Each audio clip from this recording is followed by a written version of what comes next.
জীবন বাঁচাতে এভাবেই বাংলাদেশ সীমান্তরক্ষী বাহিনী বিজিবি সদস্যদের পায়ে ধরে আর্জি জানাচ্ছিলেন ধরা পড়া ভারতীয় 2 বিএসএফ সদস্য। কয়েক মাস আগেও যে বিএসএফ এর সদস্যরা বাংলাদেশিদের গোনায় ধরত না, তারাই এখন সমীহ করা শুরু করেছে।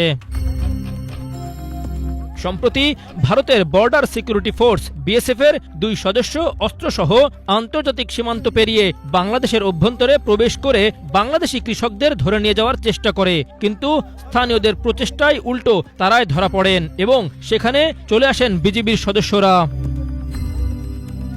মঙ্গলবার কাতার ভিত্তিক সংবাদ মাধ্যম আল জাজিরার অনুসন্ধানী সাংবাদিক ও মানবাধিকার কর্মী জুলকারনাইন সায়ের খান তার ফেসবুক পেজে এই ঘটনার ফুটেজ প্রকাশ করেন। সেখানে বিস্তারিত লিখেছেন তিনি জানান, এ ঘটনা জানতে পেরেই দ্রুত তার সাথে ঘটনাস্থলের নিকটবর্তী ক্যাম্প থেকে বিজিবির সদস্যরা ছুটে আসেন। সায়ের জানান, সাধারণ জনতা ও বিজিবি সদস্যরা এভাবেই অস্ত্রসহ ধরে ফেলে 2 বিএসএফ জওয়ানকে। পরবর্তীতে ক্ষমা প্রার্থনা করায় যথাযথ প্রক্রিয়া অনুসরণ করে তাদের বিএসএফ কর্তৃপক্ষের কাছে হস্তান্তর করা হয়। এ ঘটনার একটি ভিডিও সামাজিক যোগাযোগ মাধ্যমে বেশ আলোচনা তৈরি করেছে।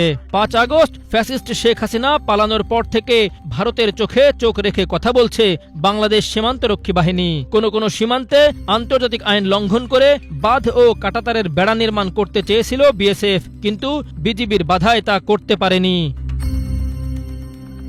এমনকি সীমান্তে বাংলাদেশি কৃষকদের আতঙ্কে রাখতে কাঁটাতারের বেড়ায় সন্দেহজনক বোতল ঝোলানোর মতো কাজও করেছে বিএসএফ সদস্যরা। আর নিরীহ বাংলাদেশিদের উপর পশুর মতো গুলি করে হত্যা তো থামছেই না। অন্যদিকে পাকিস্তান ও চীন সীমান্তে চরম চাপের মুখে রয়েছে ভারতীয় বাহিনীর সদস্যরা। বিএসএফ সদস্যদের প্রতি তীব্র ক্ষোভ ঢালছেন নেটিজেনরা। তবে এই মুহূর্তে 2 বিএসএফ সদস্যকে ক্ষমা করে তাদের দেশে ফিরিয়ে দিয়ে মানবিকতার অনন্য দৃষ্টান্ত স্থাপন করেছে border guard Bangladesh. Aktaruzzaman, Bangla vision, Dhaka.